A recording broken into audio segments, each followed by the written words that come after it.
Bon dia, naturistes. És la 1 en punt del migdia. Per molts de nosaltres és l'hora de l'aperitiu. No sé si vosaltres feu aperitiu o vermut. Jo he triat una copa de vi negre i una companyia de dissabte al migdia que abans ja us hem presentat. Ella es diu Anna Serra. Des de fa 15 anys s'ha especialitzat en el disseny de les etiquetes del vi i té un estudi a Solsona que es diu Grow. G-R-O-W. Grow Disseny i Comunicació. Ells el que fan és especialitzar-se en com comunicar el vi a través de les etiquetes. És a dir, que en aquesta conversa que tindrem avui, gràcies a tots per afegir-vos-hi, salutacions cordials a tots, sobre curiositats al voltant de les etiquetes del vi que, d'alguna manera, us venen ganes de preguntar-li a l'Anna. Nosaltres hem preparat també un qüestionari. Hola, Anna, bon dia. Hola, bon dia. Com estàs? Bé, estem bé. Se'm sent bé? Se'm veu bé? Sí? Se't veu bé i se't sent molt bé, sí. Perfecte. Ens sents bé, tu, a nosaltres? Sí, estupendo. Abans, quan ens hem connectat amb l'Anna per fer la prova, ella ens ha explicat el que era l'efecte garsa. Són aquelles vegades en què triem una etiqueta de vi i té algun rivet daurat o platejat que ens indueix d'alguna manera a que ens cridi més l'atenció. Amb ella parlarem de moltes d'aquestes coses, de curiositats del món del vi, però també és important que vosaltres, que ens esteu ajudant, ara ens està arribant molta gent que ens saluda, gràcies a tots per afegir-vos-hi, i hola a tots, que també ens feu preguntes per l'Anna. Aquesta conversa intentarem que no s'allargui gaire més dels 54 minuts que el senyor Instagram ens permet fer un directe sense tallar-lo, de manera que jo aniré fent les preguntes a partir també de les coses que ens feu arribar a vosaltres. Primer de tot, com estàs, Anna? Com portes aquests dies de confinament?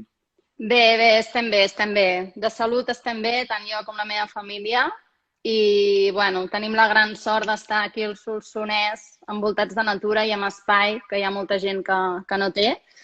Bueno, no ens podem alegrar de la situació, però malgrat tot, doncs estem aquí tots bé i teletreballant i conciliant. Molt bé.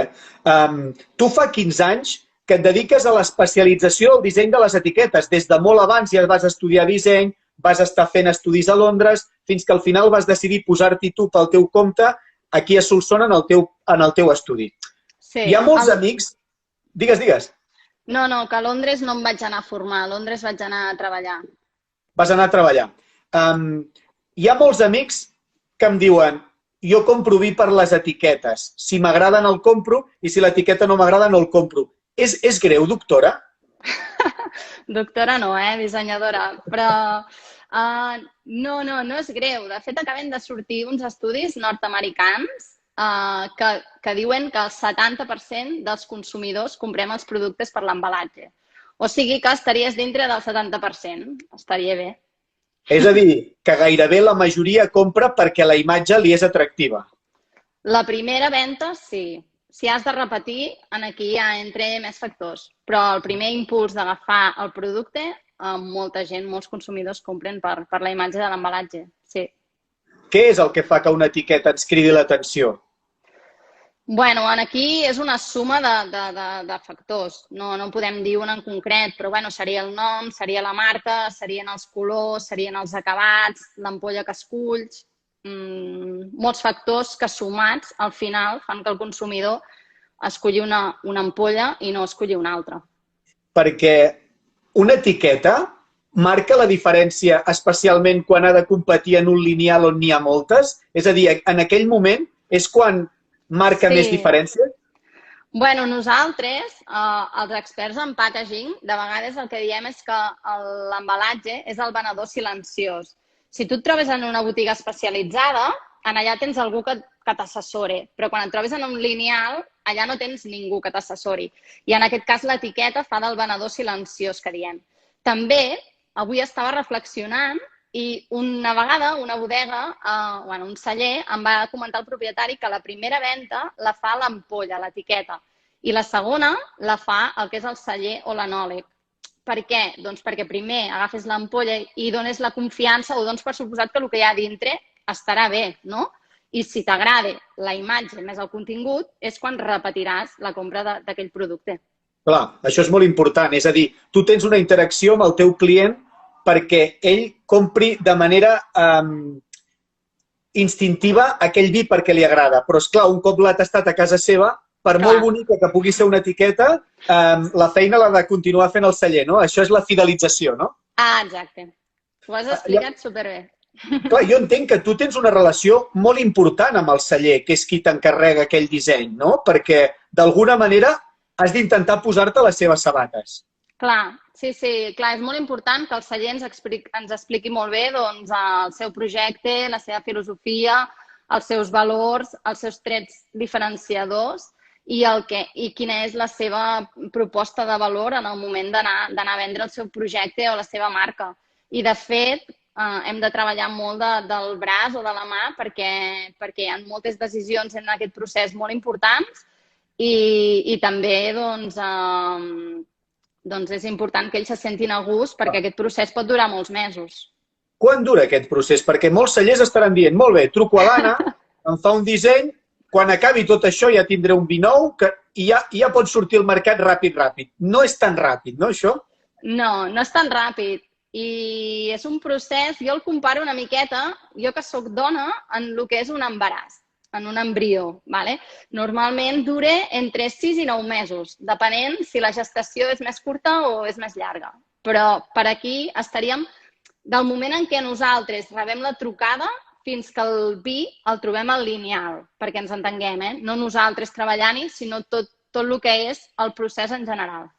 Perfecte. Ara imagina't que hi ha algú que ens està escoltant. Si voleu fer preguntes, les podeu fer per Instagram. Estarem encantats de fer-li arribar a l'Anna. Ara, Anna, hi ha un celler que et truca i et diu comencem, no? El primer pas és el nom que li voldran posar en aquell producte? Sí, bueno, el nom ha d'estar definit, ja sigui o perquè el tenen o perquè volen que els hi ajudem nosaltres en aquest nom, no? Però, clar, si no hi ha nom, el nom fa la cosa, i si no tens nom, no existeixes. El nom fa la cosa. Sí, que és la decisió important. En aquest embaràs, abans que hagi nascut el nen, normalment ja li hem triat el nom. Bueno, hi ha qui té el fill i encara no té nom, però no sol ser lo habitual, no? Tu com ho fas per ajudar-los amb els que encara no tenen el seu nom? Doncs nosaltres normalment fem un procés del que tècnicament se'n diria naming i llavors comencem a pensar, fem un brainstorming, que és una pluja d'idees, normalment sense filtres, allò anar pensant i pensem com 100 noms perquè tenim la teoria que de 100 noms en surt un de bo, normalment. Llavors, de 100... De 100, un, eh? Sí. L'estadística més o menys està aquí. Però de 100, allò, deixant anar noms que dius, bueno, això ja sé que no té cap sentit, però bueno, anar fent llistes per búsqueda. De 100 en selecciones uns 25, de 25 en selecciones 10 i de 10 selecciones els 3 millors, que aquests són els que vas amb la persona que et porti el tema de registre de marques i aquesta persona mira a veure si en la categoria, que és la 33, si realment estan disponibles o si has de continuar buscant. Perquè realment les categories d'alimentació i de begudes alcohòliques són categories que estan molt plenes, David. O sigui, tu pots ser que facis un brainstorming, que és aquesta pluja d'idees, et surtin 10 noms, però no hagis de descartar algun perquè el registre ja està patentat, no li pots posar. Exacte. I llavors has de ser creatiu i has de buscar un nom que digui el mateix concepte, però amb un nom diferent. O sigui, jo, si m'enamoro d'un nom que ja té un altre, hem de buscar una solució. També em pots ajudar a canviar-ho. Exacte. Sí. Molt bé. I també hi ha hi ha petites cosetes, petites trampes que també es poden fer. Si, per exemple, tu tens una marca registrada, doncs, per exemple, pots ficar el nom del vi de la marca aquesta. Sempre t'ajudarà més que registrar el nom, per exemple. Però, bueno, tot això, cada cas és molt concret i s'ha d'analitzar cada cas com solucionar-ho. Val. L'Anna fa servir moltes paraules tècniques perquè ella és una experta en aquest tema. N'hem parlat i rèiem. Ella ha dit brainstorming i naming. Al final de l'entrevista contaré alguns anglicismes perquè tots nosaltres ens familiaritzem amb aquest vocabulari. És a dir, el naming és buscar-li un nom, el brainstorming és aquesta pluja d'idees. M'ha dit algú que també en dius d'una altra manera d'aquesta operació. No és meu, aquesta operació. Hi ha molta gent o molts creatius que l'última persona que li vaig sentir a dir va ser la Marta Simonet de Mallorca, que em deia sexe d'idees, que era aquest brainstorming sense filtres. Molt bé. Sexe d'idees, eh? Portem 10 minuts de l'entrevista i ja estem utilitzant erotisme per tal de que l'audiència mantingui la seva atenció. Anna, un cop tenim el nom, quin és el pas següent? Un cop tenim el nom, el següent pas seria construir el que és el branding, un altre anglicisme, però vaig a traduir-lo per la gent terrenal, no? I branding seria el que és la construcció de la marca. Val, ho entenc. És a dir, tu com a marca Anna Serra busques totes aquelles coses que li podríem transmetre en un client que volen que sàpiguen de tu, no? Les coses que tens que acabin traduint-se d'alguna manera en un apartat gràfic, que és el que després veurem en el packaging, no? En l'etiqueta. De fet, el que deia del branding, el branding seria el món de l'intangible, perquè ens entenguem. Perquè tot el que està rodejant una marca no ho pots palpar, és intangible. I el que és el packaging en si, el que és l'ampolla o l'embalatge, seria la part tangible, la part que tu pots tocar. Llavors, tot el que envolta la teva marca, el branding, és intangible, però el branding no estem parlant només de la marca en si, sinó des del moment quan et truquen, com agafes el telèfon, com et comuniques, com vesteixes, quan publiques a les xarxes, tot aquest univers tan gran i tan ampli, estaria construint el branding del teu projecte. És a dir, que tu no et limites únicament a fer un disseny d'una etiqueta que fa potser 10 per 20, sinó que és tot una idea de l'empresa, de tot com s'ha de comunicar en general. De com s'ha de comunicar el projecte en general. Quins valors vol...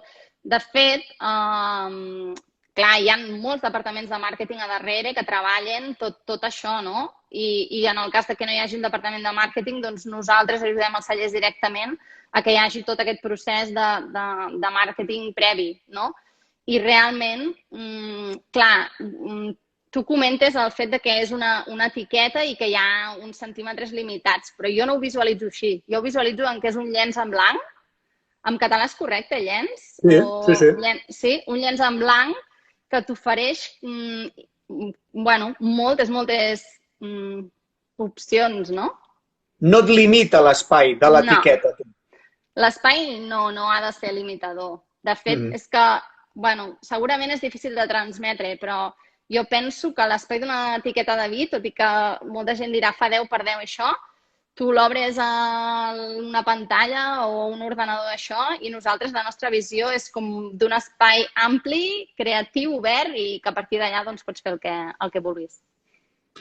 Saludem a tota la gent que s'està unint i li agraïm que vagin posant-nos salutacions. En alguns d'ells fan com cors també amb el que estan escoltant. Clar, arriba el moment en què tu comences la teva recerca d'investigació de la marca. I com ho fas? Arribes al celler, aixeques les estores a veure què tenen allà, com transmeten les seves coses? No. Normalment, ara és excepcional, però intentem mantenir primer una entrevista amb el client, pot ser física o en aquest cas ara està sent telemàtica, i després d'això nosaltres busquem, fem una búsqueda. Avui en dia hi ha moltes fonts d'inspiració, ja sigui Pinterest o d'altres, també analitzem una miqueta la competència segons el que ells ens puguin dir i comencem a fer tota aquesta recerca del que a nosaltres ens pugui aportar per després fer un plantejament de les vies de disseny a treballar. Però perquè aquesta etiqueta tu li presentis un esbós al teu client, que passin aquests mesos en què tu has fet aquesta recerca, més o menys quant de temps podria passar, Anna? Entre que comencem i li presentem un esbós nosaltres, mira, normalment els hi demanem unes 4 setmanes. Llavors tu arriba aquell dia de la suor, no? Que tu li treus la cortineta, li ensenyes l'etiqueta, no? Sí. Què pot passar en aquests casos? Hi ha molts percentatges de canvis que hagis de fer sobre aquest procés o la gent, depèn del client, s'hi enamora directament perquè li agrada molt? Pot passar les dues coses. Pot passar que sigui amor a primera vista o pot passar que haguem de negociar i anar evolucionant el projecte. Pot passar de tot. Molt bé. Hi ha molts amics que s'estan unint a la conversa. També reconec alguns cellers, per tant, en algunes de les preguntes també te les faré pensant en els cellers per si els hi pot ser útil. I jo tinc una necessitat de fer etiquetes, però només trucaria a Grow perquè n'haig de fer de noves o també perquè vosaltres podeu fer allò que es diu en anglès un restyling? Sí. De fet, hem de fer o fem les dues coses, que és des d'un vi que no existeix, no? Que és de nova creació, i llavors comencem de zero, o moltes marques ja estan en el mercat o ja existeixen i els hi fem un redisseny. I dintre del redisseny, doncs pot ser que busquin un disseny més conservador, un canvi més conservador o un canvi una mica més radical. Després parlarem de les tendències, del que tu recomanes a la gent. Abans t'he preparat com un petit test, d'acord? A veure en què ens equivocaríem més si nosaltres volguéssim fer una marca pròpia. Jo, per exemple, l'altre dia escoltava l'entrevista que feies amb la Meritxell Falgueres i ella explicava que s'havia trobat un taxista que deia que comprava els vins si tenien títols nobiliaris. Per exemple, un marquès o un baron. Jo he pensat que això em semblava una teoria molt de cunyadisme, molt divertida, no? D'aquestes de dir. Jo t'he preparat una mica una teoria de cunyadisme, d'acord? Mira, la primera de les etiquetes que vull que m'estudis és aquesta d'aquí. Es diu Marquès de Vallecas. És a dir, jo he agafat un títol nobiliari i me l'he inventat. Què tal aquest tema?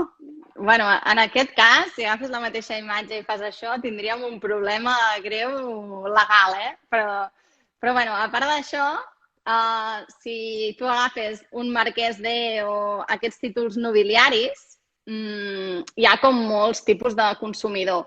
I en aquest cas hi ha el consumidor aquest més tradicional o conservador, que potser això li dona com una garantia de qualitat, no? Val. Abans em deies que hi ha algunes marques que s'han construït a si mateixes. Jo he intentat fer una còpia d'una marca molt coneguda. A veure què et sembla aquesta segona fase, Aquesta d'aquí. He posat un lloro, d'acord? A veure, no sé si haureu reconegut alguna marca. Potser heu vist que hi ha a la mà d'una certa inspiració, però què passaria en aquests casos? És com molt trampós, això? Bueno, jo penso que avui en dia el consumidor... Bueno, de fet, abans has apuntat a tendències i les tendències ens venen donades dels moviments socials. Per exemple, això que estem patint del Covid-19 canviarà les tendències dels propers mesos. Vale? Llavors, en aquest cas, la tendència de consum està sent doncs, la honestedat, la sinceritat. Vale? Llavors, jo et diria que si li vols ficar un títol nobiliari fals, doncs t'intentaria convèncer de que no, de que has de ser honest i sincer amb el teu públic, no? I en el cas d'imitar una marca, com Sangre de l'Oro, no? Sí. Doncs en aquest cas t'intentaria convèncer això, de la sinceritat i de que busquessis una identitat pròpia. Val, tinc la tercera etiqueta, estàs preparada? Sí. És també una tendència que passa últimament, que tu hauràs viscut i hauràs patit, hauràs sigut víctima, que és aquesta mena d'etiquetes gracioses, no? Nosaltres hem dissenyat aquesta de visca la vida, no? Que són aquests jocs de paraules una mica com la competència RAC1, que allò, el catering es diu catering Hepburn, no? És a dir, aquestes conyes aquí. Què passa amb això? És una broma de curta volada, un vol gallinaci o no? O és una cosa que dona de si? A veure, jo em trobo amb molts cellers que em diuen que el vi és una cosa sèria. Vale? Llavors, si el vi és sèrio, fer això has de pensar-ho molt bé, no? Ser graciós està bé, però has de fer un graciós ben fet i alineat amb els teus valors de marca. Vale? Llavors, t'intentaria convèncer que si vols fer un vi graciós, doncs el fem, però donar-li una altra volta, potser, no? És a dir, que d'alguna manera tu has d'assessorar molt bé en el celler en tot allò que ha de transmetre, no només en l'etiqueta. I aquí volia preguntar-te si el packaging, aquesta paraula anglesa, és la quarta que diem en aquesta entrevista, però totes les anem traduint. Si el packaging implica només l'etiquetatge o més coses, va molt més enllà? Va molt més enllà. El packaging doncs, seria...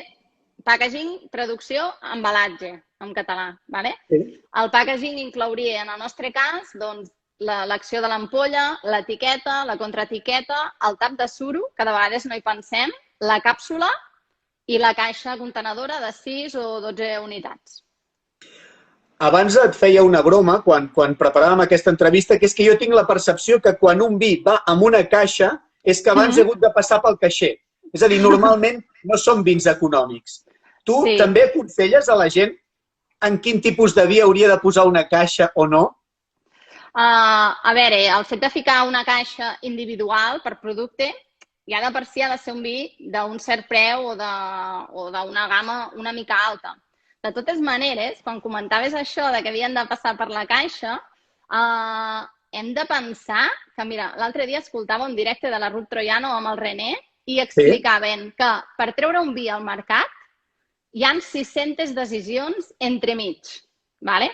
Llavors, el que hem de pensar, o jo penso, és que els vins catalans són molt econòmics. O sigui, que per la quantitat de decisions que has de prendre per treure un producte al mercat, trobes que en general la relació qualitat-preu és bona. És superbona. Sí, jo penso que sí. Tu què penses, David, al respecte? Jo penso que hi ha alguns vins que són molt econòmics i alguns que han utilitzat la marca per fer-los, per mi, més cars del que tocaria.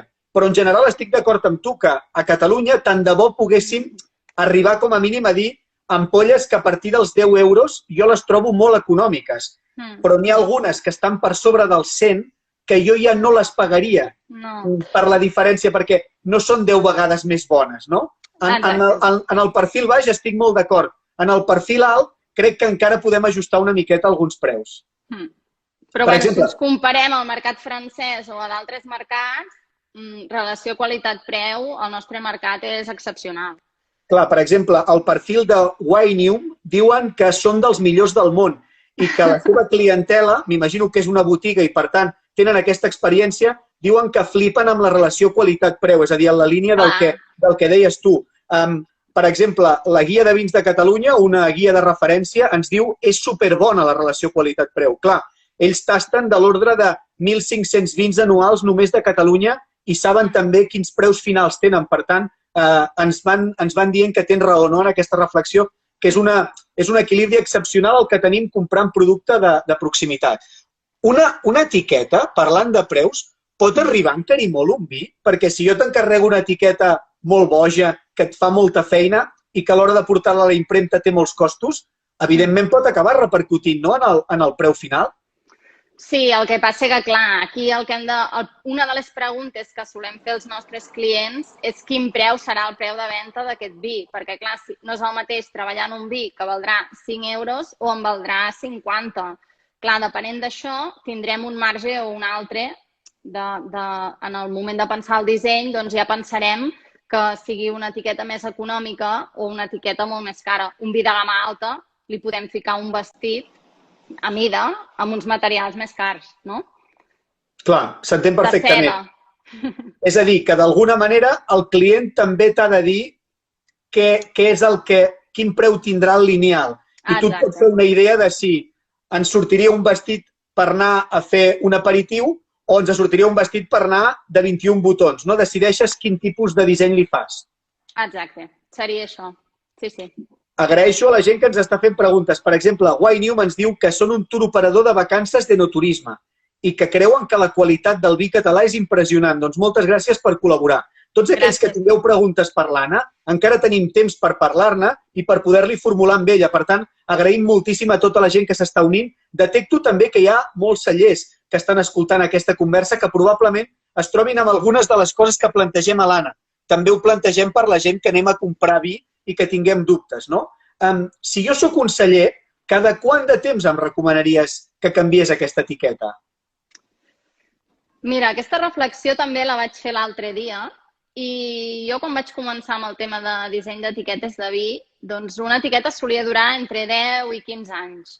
Ara, actualment, jo penso que el disseny d'una etiqueta de vi està al voltant de 4 o 5 anys la revisió. No em refereixo que hagis de fer un disseny nou cada 4 o 5 anys, sinó que cada 4 o 5 anys has de revisar-la i has de mirar si realment continua reflexant els valors de la teva marca, si continua funcionant bé el mercat, si continua tenint una bona connexió amb el teu consumidor.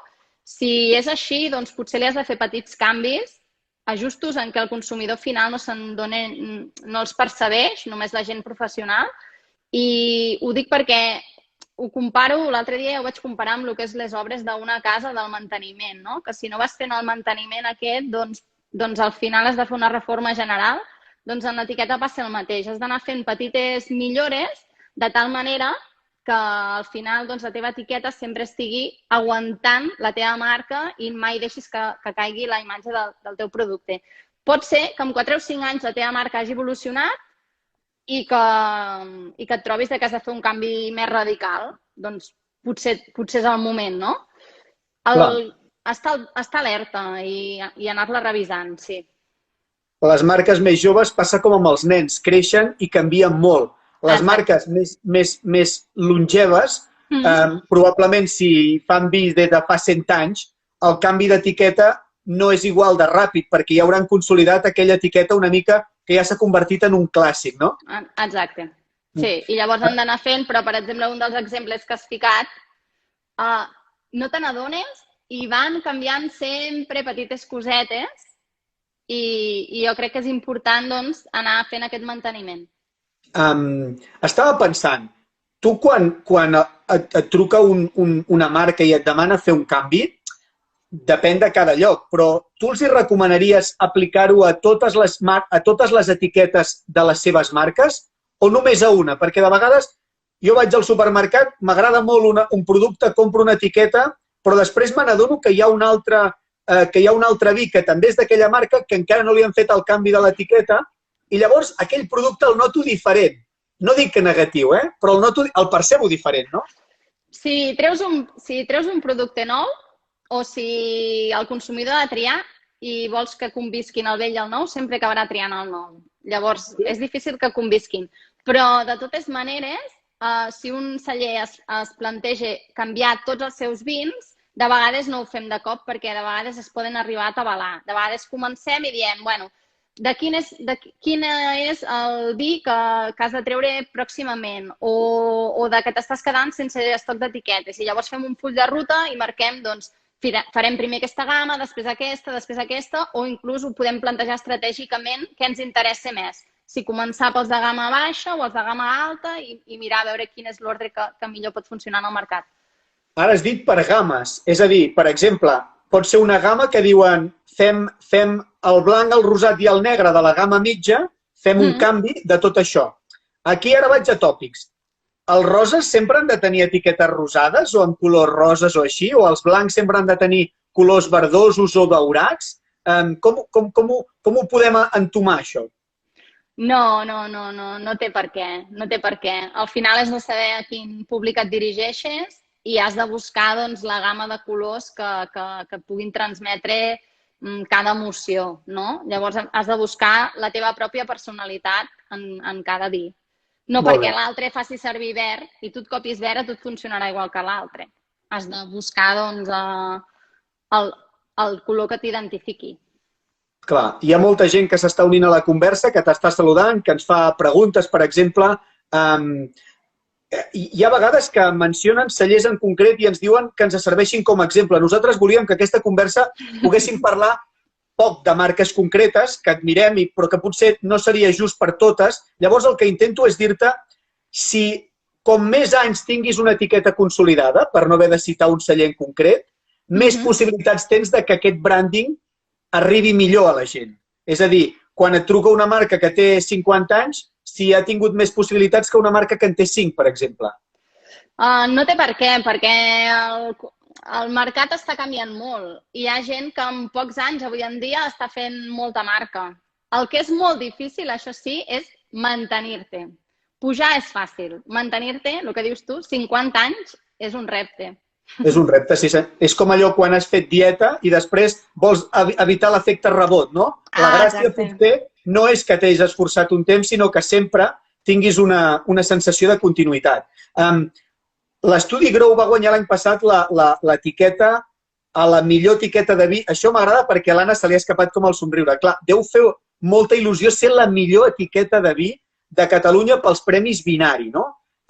Com era el disseny que et va fer que guanyessis? Què vas transmetre que fos aplaudit per un jurat com el dels Premis Vinari que atorga la revista La de Vi? Bueno, primer de tot, doncs, no ho sabia i vam estar supercontentes perquè desconeixia que els Premis Vinari donaven el premi a la millor etiqueta i hi havia un jurat amb molt prestigi i el que van valorar va ser la senzillesa, l'elegància i la personalitat d'aquella etiqueta. Senzillesa, elegància i personalitat. Vol dir que perquè sigui més recarregada una etiqueta, perquè intentem posar-hi més idees, no té per què ser millor. No, perquè com a tot bon disseny, arribar a la simplicitat és molt més difícil que arribar a lo... perquè la simplicitat has de fer molt per després anar a menys. Llavors, tot bon disseny, per ser simple, de vegades és més complex del que sembla, no?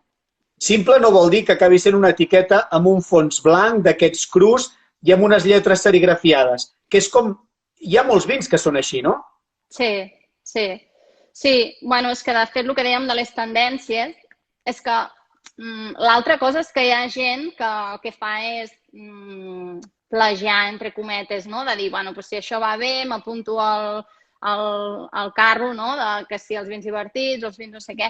Però clar, s'ha de saber, per cada tipus de vi, doncs, quin concepte vols transmetre. Clar, si tu vols anar, que és un vi honest, que és un vi, doncs, això, no? De la terra, Clar, igual hi ha moments en què sí que la senzillesa funciona, però hi ha d'altres moments en què la senzillesa potser no és el valor en què tu has d'anar a transmetre, no? De fet, hi ha com, no sé, jo de vegades em baso en estadístiques, no? Però hi ha com una segmentació del públic, no? Que és com de 6 tipus de consumidor diferent. M'interessa. Llavors hi ha el tradicional, vale? És el que parlàvem del Marquès de, tradicional. Etiqueta conservadoreta, no? Ah, exacte. Llavors hi ha la persona inquieta. Llavors hi hauria el que es mou per les tendències, el trendy, l'urbanita, que es mou més per les tendències, el rutinari, l'ocasional i el social. Aquests serien els 6 perfils de consumidor. Clar, depèn de quin dels 6 vagis, l'etiqueta blanca no et funcionarà. Si tu vas al trendy o vas al, no sé, al social, que només compri l'ampolla de vi per quan va amb els seus amics, doncs no et funcionarà. Llavors, aquesta és una gran reflexió, perquè hi ha gent que compra perquè l'etiqueta sembli que el vi s'ha gastat la pasta, per no semblar que és molt, que no s'ha volgut gastar els diners, no? Llavors, d'alguna manera, la teva etiqueta ha de reflectir que aquell vi val 10 euros, perquè si sembla que el vi valgui menys, el porto un dia amb un dinar i semblo molt més ràcano, però igual m'ha costat més. És a dir, la part del consumidor social seria aquell que amb l'etiqueta vol transmetre als altres el que el vi representa? O això, o que el compre perquè com que és social i no és consumidor de vi habitual, doncs el compre o perquè li agrada, o pel que dèiem, o perquè li ha fet gràcia, l'etiqueta. Depèn dels amics que es trobi, el social comprarà un vi o un altre. Val. Llavors em deies que també hi havia el consumidor ocasional, que és el que no en sap tant, és a dir, que si tu li poses el percentatge d'ull de llebre respecte al cabernet i la fermentació en mares, dirà, és igual, no li farà. És igual, sí. Val. És el que potser consumeix una copa de vi el divendres a la nit, o un cop al mes. Ocasionalment compra una ampolla de vi. Després també m'has parlat del que és el més trendy, no? Una mica aquest perfil de si trobo una etiqueta que és molt nova, m'atraurà més perquè d'alguna manera li estaré transmetent que allò és una novetat, no? Sí. Que aquest es mou per tendències, bàsicament. Sí. Per tant, d'alguna manera tu has de fer un formatge amb 6 trossos per veure quin percentatge al teu client final, perquè no li pots fer una etiqueta multimèdia en què vagi adaptant-se a la persona quan va a comprar-la. Tot arribarà, Tot arribarà. Entrarem en l'app, et definiran i et faran l'etiqueta a mida, no? O sigui, les etiquetes del futur s'acabaran adaptant als nostres gustos? No ho sé, però el que sí que està molt clar és que estem explorant amb tot el que és el packaging intel·ligent, amb la realitat augmentada, tot l'I+D+I està anant cap aquí. Llavors, hi ha d'haver alguna manera, perquè com que la tendència és lo digital, com ara estem fent, no? Doncs com connectem una ampolla física en el món digital. I això ha de passar, i passaran coses. No sé quines, però aquí estem anant. És a dir, segurament necessitarem el mòbil perquè ens faci aquesta transició? Posarem el mòbil sobre l'ampolla i ens sortirà alguna informació més personalitzada? bueno, ja n'hi ha, Les etiquetes aquestes que dic de realitat augmentada, el que fas és, tens un codi que accedeixes i et fa un tour per dintre de la bodega o de la vinya o llavors és la manera de connectar la realitat aquí amb el digital, no? Amb el 3D, sí. Jo m'estic imaginant un mòbil en què em surti, per exemple, una etiqueta dissenyada per l'Anna, que és la que hi ha a l'ampolla. Llavors, jo poso el meu mòbil i em surten potser 6 opcions que l'han dissenyat per a aquests tipus de públic, no? Si jo la vull per un sopar romàntic, o la vull per una calçotada, o la vull per fardar davant del sogre. És diferent, no? Sí, total, però ens vols molta feina, Si hem de fer 6 etiquetes per cada vi... No és viable. No. Volia parlar... Hi ha algunes preguntes que són molt interessants. Alguna d'elles, mira, per exemple, la Maria Rosa Ardià que ens pregunta si hi ha vi sense alcohol. Sí que n'hi ha. De fet, hi ha un llibre molt interessant que parla de vins sense alcohol o de què beber quan no puedes beber, de la Meritxell Falgueres, en què recull això. T'ha passat a tu que també hagis de dissenyar algun packaging de productes que no tinguin alcohol, per exemple? Bueno, nosaltres dissenyem packagings per tot el que és productes gourmet o premium. Ara, per exemple, aviat en xarxes traurem unes pizzas que hem fet, fem formatges, fem tot el que sigui producte agroalimentari que necessiti d'un valor afegit, doncs necessita un disseny i nosaltres estem especialitzats en això. Qualsevol pregunta que tinguin els... És que estic acostumat a la ràdio i dic els oients, però vaja, els instagramers que la puguin fer si volen. Fins a quin punt una etiqueta ha d'acabar sent sincera? Perquè si a mi em sedueix i la compro i quan me l'emporto a casa i el tasto penso, home, aquest disseny aquí amb pinyes i cocos tan tropical, quan jo l'he begut he vist que era un vi molt sec, que no tenia aquesta dolçor que presumiblement semblava l'etiqueta. És a dir, ha de ser una etiqueta bonica, que informi bé, sincera? Sí, jo penso que el que et deia abans, que l'honestedat i la sinceritat ja no són discutibles. Vull dir, el mercat ja només percep els productes que siguin honestos. I a mi m'ha passat de vegades de comprar algun producte que m'ha decepcionat, però no seria decepcionat si no era del meu gust, no anava alineat amb els gustos que jo tinc de vi. Igual em penso, clar, si ja comences a tenir coneixements i saps quines varietats t'agraden, quines no, doncs potser no... Bueno, cada vegada pots tenir més acert, però de vegades igual l'he agafat per la imatge conscient que allò potser no seria del meu gust. Però d'efecte professional el meu, també. Com ho decideixes? Quina informació de tota la que un celler pot transmetre en una etiqueta és la que realment ha d'anar a l'etiqueta?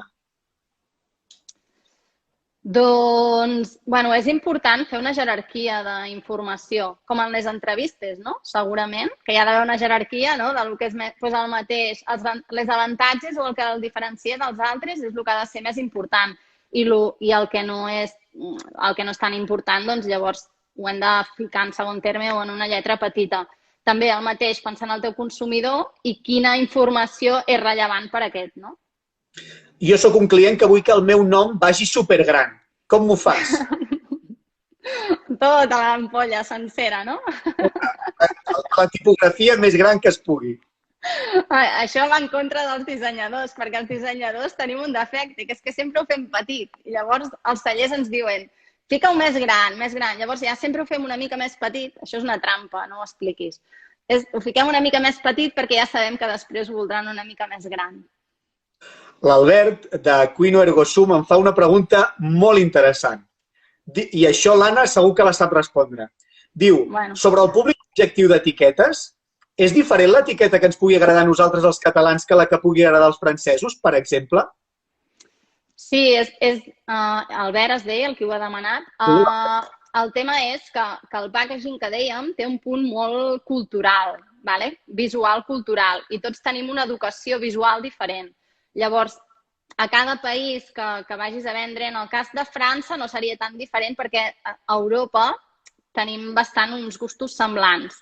Però si vols anar a la Xina, al Japó, als Estats Units, als Països Baixos, als països nòrdics em refereixo, doncs sí que realment cada un tenim uns conceptes culturals diferents i això influeix en la nostra cultura visual. O sigui, un vi que tu hagis de treballar per etiquetar per Catalunya seria potser diferent al que hi hauria en una etiqueta d'un vi català que hagis de portar a la Xina, per exemple?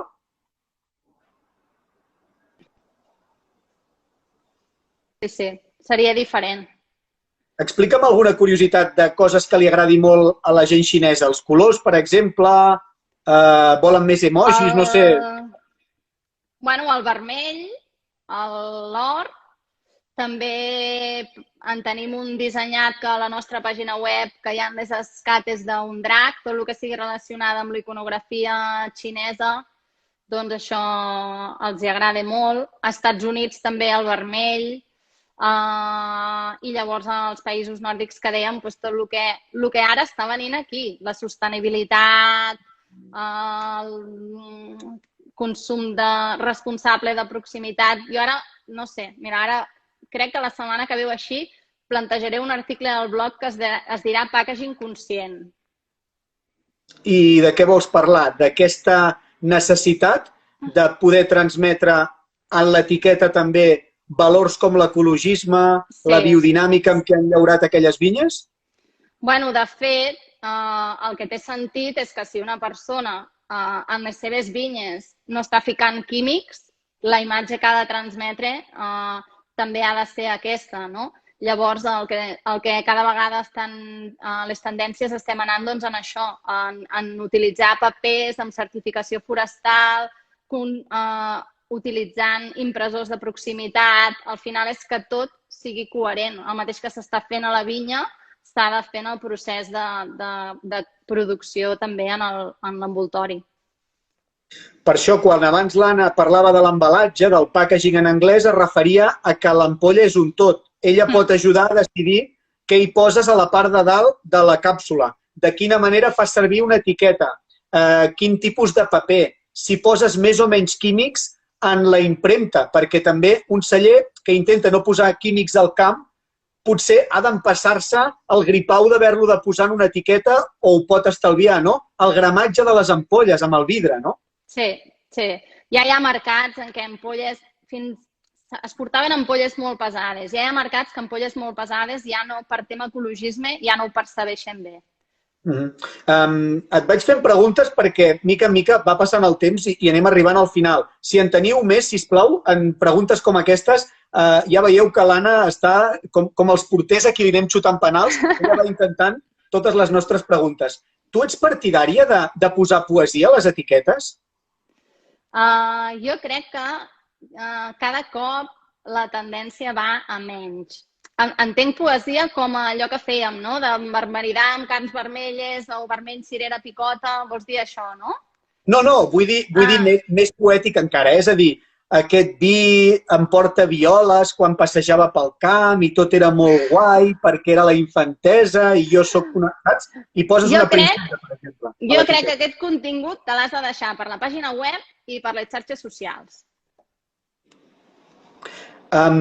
Això és molt bona resposta. Mira, hi ha preguntes que, perdó, em sembla que el mòbil m'ha quedat una mica aquí pajarito, però hi ha preguntes que m'he deixat. La Pepi Plans, del celler de Can Roda, ens preguntava si hi ha una pauta de quan s'ha d'anar canviant les etiquetes d'un celler. Abans l'Anna crec que parlava de que s'han d'anar fent petites reformes, no?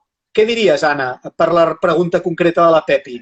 Sí, crec que aquí l'Alba li ha recordat també que era la revisió cada 4 o 5 anys, no? Dèiem, una revisió que dèiem que no calia que fos una reforma general, sinó que als 4 o 5 anys miris a veure com està doncs, la teva etiqueta en consonància a la teva marca i al mercat. Però el debat que et deia de si posem o no poesia, què penses de si hem de posar o no la nota de tast? És a dir, allò que és més d'enòleg a l'etiqueta. Jo crec que no, que cada cop menys. Que avui en dia els sommeliers ho fan molt millor que nosaltres i que avui en dia molts vins ha canviat molt la manera de maridar vins i que jo crec que, com dèiem abans, és millor que ho posis a la pàgina web o a les xarxes socials o d'altre contingut que sigui més efímer que l'envoltori. Clar. I què penses d'aquelles icones que ens resulten útils per amb quines coses podem menjar-nos aquell producte? Abans parlàvem de que també dissenyaves coses per pizzas, eh? Segurament això val per tot. A les pizzas amb què les podem veure i amb els vins amb quines pizzas les podríem tastar, no? Sí. Bueno, mira, si m'haguessis de demanar alguna cosa, potser inclús és més bon recurs la iconografia que no pas una literatura molt extensa. I un dubte que tinc, que ja és més una mica de cunyadisme, eh? Nosaltres diem bé que la part del frontal és l'etiqueta i la del darrere és la contraetiqueta o no es diu així? És al revés. Realment, el que és l'etiqueta és la contra. La contra és l'etiqueta que registrem. Llavors, bueno, en diem etiqueta i contraetiqueta, però legalment l'etiqueta és la contra. Molt bé. Per anar acabant, abans em plantejaves coses que ens trobarem amb les etiquetes del futur. És a dir, que segurament se'ns faran més personalitzades. Havia llegit que hi ha alguns estudis, crec, d'etiquetes que ha dissenyat l'Anna i que ja et permeten rastrejar la petjada d'aquell vi. Per exemple, et connectes amb el mòbil i veus tot l'estoc de vins que has venut on estan. O fins i tot hi ha etiquetes que canviaven el seu color si el vi havia anat perdent. Això és de veritat o això, no sé, passa només a les pel·lícules futuristes? No.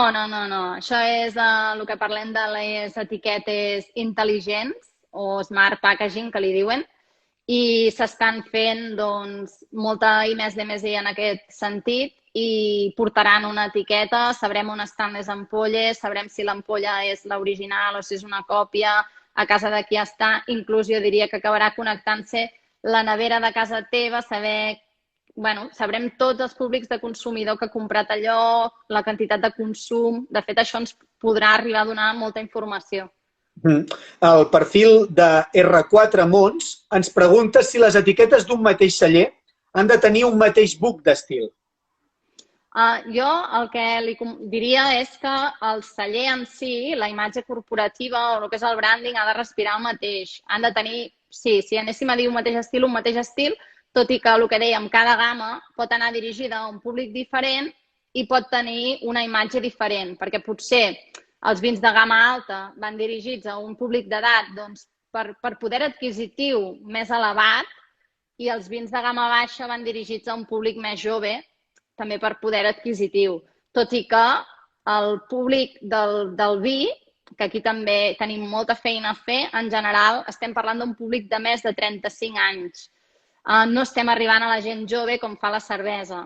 Llavors, aquí hi ha un món, perquè si els joves no ens consumeixen... És meravellós. Sobretot tenint en compte que les etiquetes de cervesa no tenen cap creativitat en la seva majoria. I, en canvi, arriben a públics sense esforçar-se tant com els dissenyadors que feu vi, no? És una mica contradictori, fins i tot. Sí, bueno, també hi ha etiquetes de cervesa molt maques i molt pensades, eh? També és un sector que està evolucionant molt. També els vermuts o d'altres sectors que potser sí que estan arribant a gent més jove i el sector del món del vi, realment, a nivell de comunicació, s'ha de fer un plantejament per veure com podem arribar a aquest públic més jove. Tant de bo l'entrevista hagi servit per inspirar molta gent. Els que van a comprar i compren per les etiquetes que tinguin més pistes, els cellers o professionals que es plantegin una ajuda com la de l'Anna i el seu estudi de disseny i comunicació que es diu Grow, G-R-O-W, que el podran trobar, té un blog interessant on també publiquen aquests articles de tant en tant per reflexionar sobre consum i d'alguna manera per poder parlar d'algunes d'aquestes coses. Abans d'anar acabant l'entrevista, jo t'havia preparat com... És que, clar, m'han demanat una ajuda d'última hora, un celler italià, que si li pots ajudar, si algú t'arriba amb un producte com aquest, no? És a dir, això és un vi real de la zona de Prosecco. No, tu imagina't que et ve algú i et diu Anna, m'ho pots arreglar, això? Té manera de ser arreglat? Bueno, complexe, no? O sigui, aquí està el tema del naming que dèiem, no? O sigui, el que no sap aquest italià, no?, és el que això significa potser en d'altres llengües, no? Però nosaltres el que intentem fer... Bueno, hi ha molta gent que li agrada fer de dissenyador ell mateix, però intentaríem convèncer que aquesta no és la via. Ho intentaríem. T'haig de dir que també, sent honest, en català això significa trepitjar raïm, tot i que mai havíem fet servir aquesta paraula la majoria de vegades que l'hem fet a servir. És a dir, que és una cosa d'aquestes també que la gent ho pugui saber. Estem molt agraïts de que l'Anna hagi volgut compartir amb nosaltres aquesta estoneta de vermut avui, d'aperitiu. No sé si al final t'has pogut omplir una copeta de vermut o no. De vi blanc. De vi blanc. Qui ha fet aquest vi? És un vi blanc del Montsant. És un vi blanc experimental de Macabeu. Molt bé. Doncs brindem amb aquest vi blanc de l'Anna virtualment. Nosaltres també ens hem escollit un vi català. Moltíssimes gràcies per l'entrevista. Ens ha agradat moltíssim. La podreu trobar penjada tant a les xarxes socials d'Enoturista com a la nostra pàgina web. En els pròxims dies us la transcriurem fins i tot perquè trobeu aquestes coses que ha explicat l'Anna. I ells, cada vegada que et necessitin, poden trobar-vos o bé a la vostra pàgina web o al vostre perfil, on poden trobar moltes altres coses. Agraïm moltíssim a tota la gent que hem tingut escoltant l'entrevista i fent preguntes. Moltíssimes gràcies a tots els que us heu combinat, tant els que veníeu des de Grou fins als que heu vingut d'Enoturista. I a tu, Anna, que tinguis molt bon cap de setmana, enhorabona per la feina i gràcies per la confiança en Enoturista. Igualment, i a la Judit també, que està darrere la càmera. A la Judit també el brindem, que no se'ns oblidi que gràcies a ella ha sigut possible aquest directe amb tots els comentaris que ens heu pogut fer, que ell és qui no dona la cara aquí, però la dona sempre. Moltes gràcies, Salut. Adéu a tothom. Gràcies a tots, que tingueu bon cap de setmana. A les pròximes hores anirem penjant tots els extractes d'allò més interessant que ha dit l'Anna i així podreu anar fent preguntes i interactuant amb tots nosaltres. És un plaer haver fet aquest directe. Gràcies i que tingueu bon cap de setmana. Us vull recordar només que des d'ahir hem començat una nova campanya per reivindicar els vins de proximitat, catalans i autèntics. Si voleu etiquetar-los, ho podeu fer amb el hashtag #Biblio, com de biblioteca. Moltíssimes gràcies a tots, un petó i que tingueu bon cap de setmana. Adéu-siau.